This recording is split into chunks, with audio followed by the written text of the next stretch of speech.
শাশুড়ি আম্মা ছাড়া কথাই কয় না, আর মায়ের মা কতও লজ্জা করে। আছে না নাই? কপাল পরা। কি পরা? কি পরা? কপাল পরা।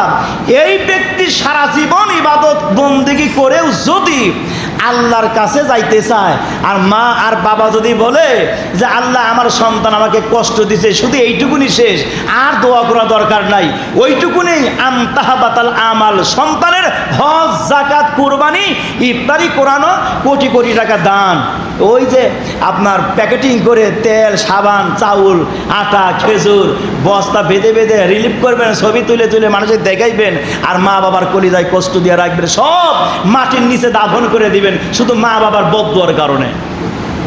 কি বিশ্বাস হয় না? তাহলে মা বাবার দাম আছে না নাই? সেই জন্য নবী বলছেন, অনেক বড় ব্যাখ্যা, সেই জন্য নবী বলছেন যে তোমার মা বাবা পেয়ে যদি কেউ মা বাবার সাথে ভালো আচরণ করতে না পারো, সে ধ্বংস হয়ে যায়। আর বিশাল সাগরের মতো ব্যাখ্যা, এই ব্যাখ্যা সমাধান করা সম্ভব না।